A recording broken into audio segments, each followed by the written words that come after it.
उद्या तुमचा पेपर आहे आणि तुमच्या आयुष्याचा पहिला मोठा पेपर. आणि आज तुमच्या मनात फक्त एकच प्रश्न आहे की मी पास होईल का, माझा नंबर येईल का. थांब, आज हा व्हिडिओ पाहिलास तर तुला फक्त पासच नाही तर कॉन्फिडन्ससह पास व्हायचं आहे. भय काढून टाक. भीती म्हणजे अपयशाची सूचना नाही, तर भीती म्हणजे की काहीतरी मोठं करायला चाललोय याचा संकेत आहे. आणि आजपर्यंत तू जे शिकला आहेस ना, ते सगळं तुझ्या डोक्यात आहे, फक्त ते शांतपणे बाहेर काढायचं आहे. उद्या पेपर आहे ना, तर आज काय करायचं, एक रिव्हिजन स्ट्रॅटेजी फॉलो करा. हेवी नाही पण स्मार्ट रिव्हिजन करा. त्याने काय होईल की तुम्हाला सगळं व्यवस्थित आठवेल.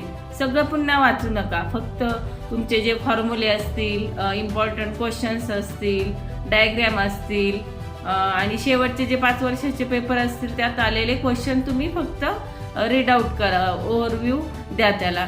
आणि तुम्ही काय करा, 50 मिनिटं अभ्यास करा, 10 मिनिटं ब्रेक घ्या. ब्रेकमध्ये मोबाईल घेऊ नका, फक्त पाणी आणि पाणी प्या आणि शांत बसा. याने करून काय होईल, तुमचं डोकं अगदी शांत राहील. मी तुम्हाला रिव्हिजनसाठी 3 स्टडी टेक्निक सांगते. त्यामध्ये तुम्ही 3 रूल फॉलो करा. पहिला म्हणजे राईट अँड रिकॉल, म्हणजे वाचा, ते वाचलेलं बंद करा आणि स्वतः लिहून बघा आठवतंय का. म्हणजेच तुम्ही टीच करा स्वतःला. जसं मित्राला समजवता ना तसं स्वतःला बोलून सांगा. परत तुम्ही व्हिज्युअल मेमरी, म्हणजे तुम्ही काय करायचं, तुम्हाला एखादा फॉर्म्युला आठवत नसेल तर तो भिंतीवरती चिपकून ठेवा आणि तो रीड करा, म्हणजे तो तुम्हाला आपोआप आठवेल.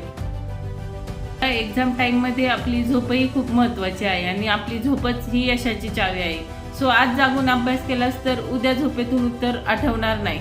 सो माझी सर्व स्टुडंट्सला रिक्वेस्ट आहे की ॲटलिस्ट 7 ते 6 तास तुम्ही झोपा. 7 तास किंवा 6 तास झोपले ना तर 40% ही स्मरणशक्ती खूप छान राहते. म्हणजे तुम्ही सपोज जर 10 वाजता झोपलात तर तुम्ही 6 तासानंतर किंवा 7 तासानंतर उठून पुन्हा थोडीशी रिव्हिजन करू शकता किंवा 11ला वगैरे झोपू शकता. त्यापेक्षा उशिरा तुम्ही झोपू नका. उद्या तुमचा पेपर आहे ना तर लवकर झोपा आणि थोडंसं लवकर उठा, म्हणजे तुमचा मूड हा फ्रेश राहील. तिसरा रूल आहे की आपण पेपरमध्ये आहारावरती लक्ष दिले पाहिजेत, कारण तेच आपल्या मेंदूचं इंधन आहे. तुम्ही केळी खा, ड्रायफ्रुट्स खा, दूध खा, भात पोळी खा, पाणी भरपूर प्या आणि जे बाहेरचे जंक फूड असतील, कोल्ड्रिंक्स असतील, जास्त चहा कॉफी हे अवॉइड करा. यामुळे काय होईल की तुमची तब्येतही ठीक राहील. आणि सगळ्यात महत्त्वाची गोष्ट म्हणजे पेपर लिहिताना अगदी शांत डोकं ठेवायचं. आपण जे उत्तर लिहितो ना ते अगदी बरोबर असतं, फक्त आपण शांत राहायला शिकायचं. लक्षात ठेवा, तुम्ही हे साधे विद्यार्थी नाहीत, कारण तुमच्या घराचं जे स्वप्न आहे ना, आईवडिलांचा तुम्ही अभिमान आहात आणि स्वतःसाठीही एक आशा आहात. जर तुम्ही आज रडले ना तर खूप अवघड होईल. सो आज तुम्ही लढा, म्हणजे तुम्ही यशासाठी तत्पर राहता. व्हिडिओ तुम्हाला आवडला असेल आणि तुम्हाला ताकद देत असेल तर लाईक करा, सबस्क्राईब करा आणि हा व्हिडिओ तुमच्या मित्रांना पाठवा. तुम्ही करू शकता, कारण तुम्ही अगोदरच खूप स्टडी केलेले आहे.